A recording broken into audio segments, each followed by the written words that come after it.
Welcome to Krishna Bedtime Stories with the sound of rainfall. Story 14. Wonderful Krishna and his friends of Vrindavan. Krishna, along with his elder brother Balarama, passed the childhood age known as Kumara and stepped into the age of Puganda, which is from the 6th year up to the 10th. At that time, all the cowherd men of Vrindavan agreed to give those boys who had been caring for the calves and were now over 6 years old the responsibility of caring for the cows in the pasturing ground. Given charge of the cows, Krishna and Balarama walked all over Vrindavan, purifying the land with their footprints. Accompanied by the cowherd boys and Balarama, Krishna brought forward the cows and played on his flute through the forest of Vrindavan, which was full of flowers, vegetables, and pasturing grass. The Vrindavan forest was as sanctified as the clear mind of a devotee, and was full of bees, flowers, and fruits. There were chirping birds and clear water lakes with waters that could relieve one of all fatigues. Sweet-flavoured breezes always blew, refreshing the mind and body. Krishna, with his friends and Balarama, entered the forest and, seeing the favourable situation, enjoyed the atmosphere to their fullest extent. Krishna saw all the trees overloaded with fruits and fresh twigs, coming down to touch the ground as if welcoming him by touching his lotus feet. He was very pleased by the behaviour of the trees, fruits and flowers, and he began to smile, realising their desires. Krishna then spoke to his elder brother Balarama. "My dear brother, you are superior to all of us, and your lotus feet are worshipped by the demigods. Just see how these trees, full with fruits, have bent down to worship your lotus feet. It appears that they are trying to get out of the darkness of being obliged to accept the form of trees. Actually, the trees born in the land of Vrindavan are not ordinary living entities. Having held the impersonal point of view in their past lives, they are put into this stationary condition of life.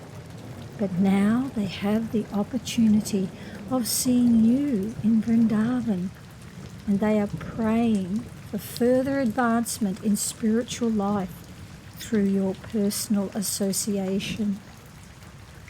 I think the drones that are buzzing all around, they must have been your devotees in their past lives. They cannot leave your company because no one can be a better, more affectionate master than you. The drones are just trying to spread your glories by chanting at every moment.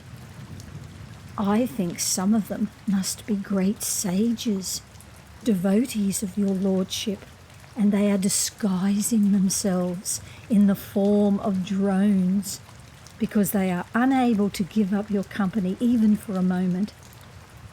My dear brother, just see how the peacocks in great ecstasy are dancing before you. The deer, whose behaviour is just like the gopis, are welcoming you with the same affection. And the cuckoos, who are residing in this forest, are receiving you with great joy because they consider that your appearance is so auspicious in their home. Even though they are trees and animals, these residents of Vrindavan are glorifying you. They are prepared to welcome you to the best of their abilities. as is the practice of great souls in receiving another great soul at home. As for the land, it is so pious and fortunate that the footprints of your lotus feet are marking its body. The herbs, creepers, and plants are also so fortunate to touch your lotus feet. And by your touching the twigs with your hands, these small plants are also made glorious. As for the hills and the rivers, they too are now glorious because you are glancing at them. Above all, the damsels of Raja, the gopis, attracted by your beauty, are the most glorious because you embrace them with your strong arms. In this way, both Krishna and Balaram began to enjoy the residence of Vrindavan to their full satisfaction, along with the calves and cows on the bank of the Jamuna. In some places, both Krishna and Balaram were accompanied by their friends. The boys were singing, imitating the humming sound of the drones, and accompanying Krishna and Balaram, who were garlanded with forest flowers. While walking, the boys sometimes imitated the quacking sound of the swans in the lakes, or when they saw the peacocks dancing, they imitated them before Krishna. Krishna also moved his neck, imitating the dancing and making his friends laugh.